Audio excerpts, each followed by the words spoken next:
Hello guys, and today we're going to be doing a HQ guide for dummies. So if you're new to this game, and you're wondering how this whole HQ thing works, this video is for you. So let's dive in and get started. So when you first load into your HQ, you'll be presented with this. This is essentially your overview of your HQ. So you have all the different departments. I am, of course, leveled up. All of these will be level 1 for you. So, I'm going to do a run through of every single department, tell you what they do, and tell you how to make money. So, I'm going to start off with operations. Operations is your main way of making money, essentially. Essentially, you hire people, they generate resources, which can be either construction materials, precious metals, fuel, equipment. We'll get into which ones you want to be using later. They use the attacking stat, or the defense stat, whatever you want to call it. So the better they are at this stat here, the better they will be at this department. Different resources have different income rates, so fuel and construction materials, for an S++, which is the best you can get, is 30.8 a day. Precious metals is 2.2 a day, and equipment is 4.5 a day. If you're going to be playing the game quite a lot, or you're a frequent player, or you're just checking in on your HQ quite often, have fuel, because it sells for a decent amount.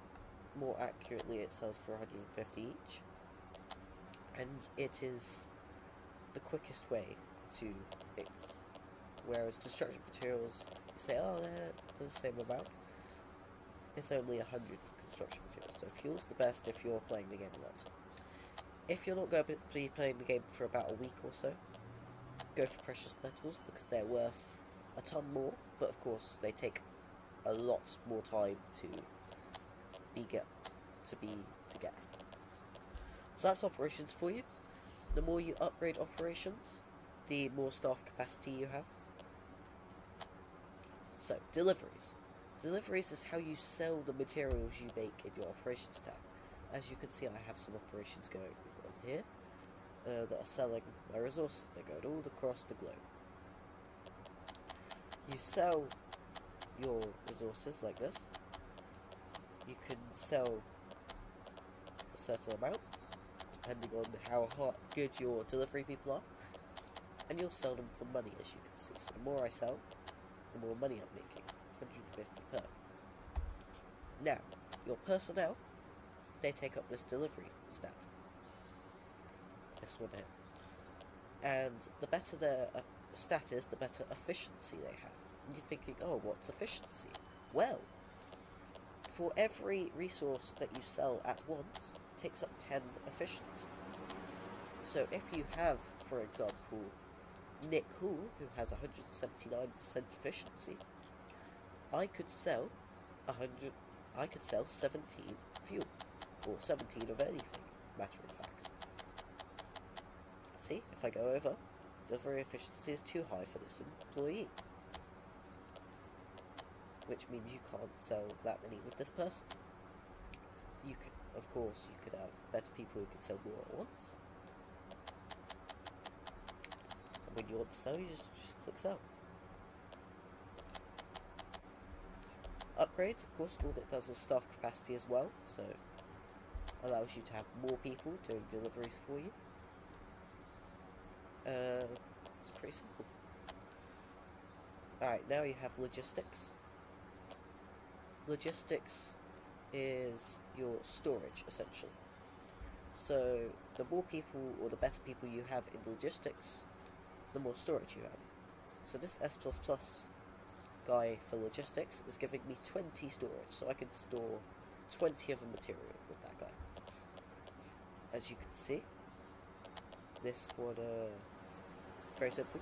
If you want to get rid of materials, let's say my storage is full, and I want to get precious metals, but because my storage is full, I'm not going to be able to get any. So what I'll do is I can say how many I want to dispose, and I can just dispose of it, and you see it's gone. It's gone. I have more storage again. Of course, the more people you put in here, the more storage you have. Upgrades, increase staff capacity. Very simple. This one has a lot of upgrades, more than others. But that is logistics for you, and that is the main triad of because these all work together. These are the main departments you will focus on. Now we have command. Command is where you get new people, so new and better people. So let's say you want to buy Scott here because he's good at deliveries. This is where you'd buy him.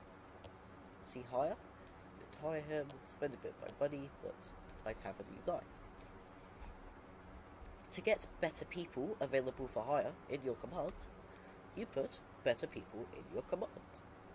As you can see, the more and better people you have, the better people you'll be able to hire. A misconception is, oh, what if I just put 3 S++s in, because then my average skill level will increase. That will not let you get better people. Okay, it is essential that you have a lot of people as well. If you have 3 S's, for example, they're going to be better than 1 S++. Okay. This has 3 upgrades. Rather expensive upgrades actually, but this is the main area. And yes, you hire command people in the command module. They take up the little politics or command symbol, if you like. That's their skill. So, and then we have Barracks, which is where you have all your people. So this is the total amount of people you can have. So this lists all your people and what department they're in. Now, to upgrade your barracks, tends to be very expensive. So it increases your max amount of employees.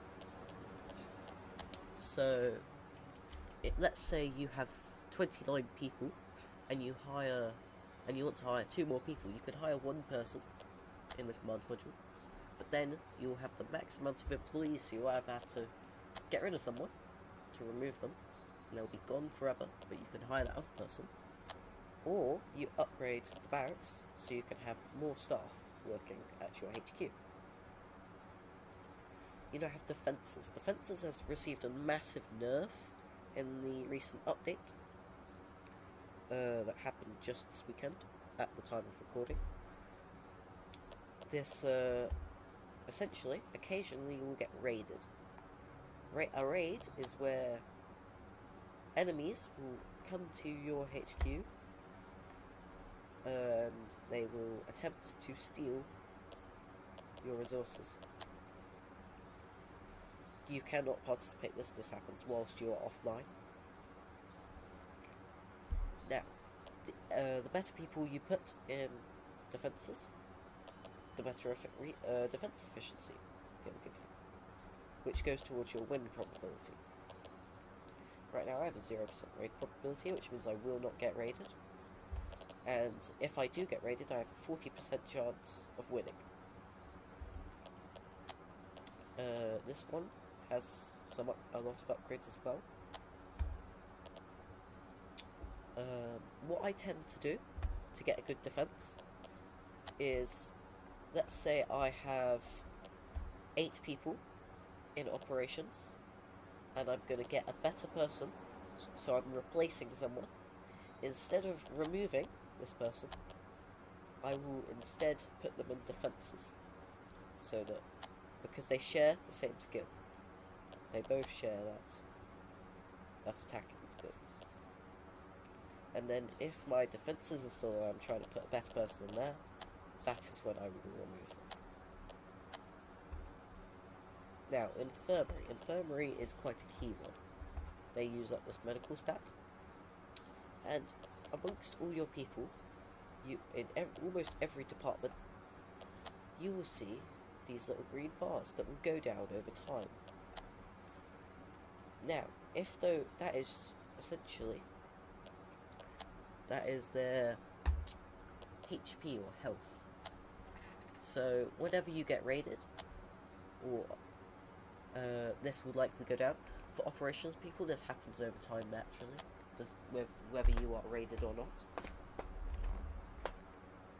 When they are injured, you have to send them to the infirmary as a patient, and you have to have a doctor to heal them. The more people you have, take up more efficiency, and the more... So let's say I sent Sarah over to the infirmary. I'd go, infirmary, patient, and then I'd head into my infirmary. It's glitched out, sorry about that. So, a good way to fix it is you just put the doctors back in. This is a glitch that they are trying to fix at the moment. So, there we go. Okay, 1 second, let me try and fix it. So I did manage to fix it here in the end, and as you can see it says time to recovered, as we have 1 doctor and 1 patient. And that's gonna, after 6 minutes now, that will fill up. A thing is, if you are at your HQ, you'll have to rejoin for this to register as full again. But that is how your infirmary works. It is a rather expensive upgrade, but it is essential to keep your HQ running. Now, most of the other departments are quote-unquote not as useful. The plane hangar is completely useless.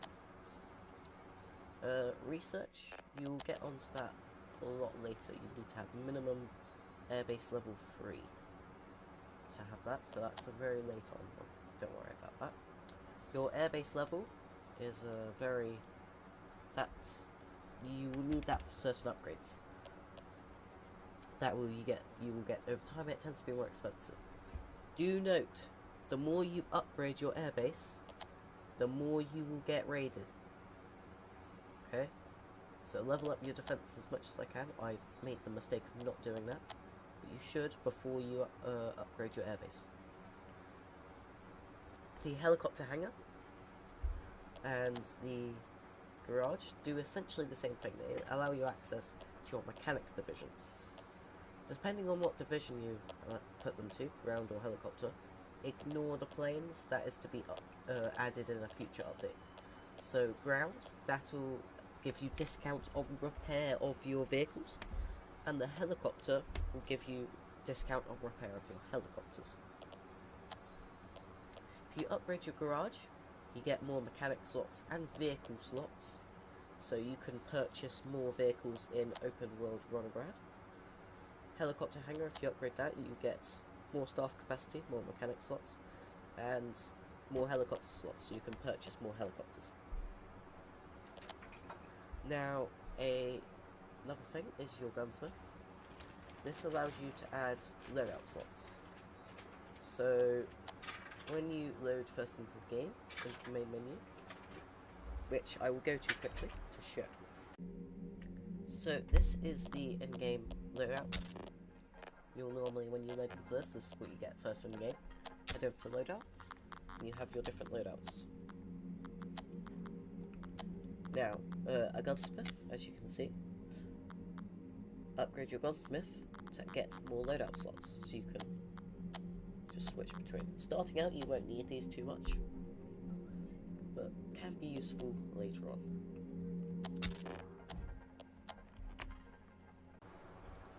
The gunsmith tends to be rather expensive as you go on, but it's not essential. Personally, I'd leave it at level 1, but it is up to you.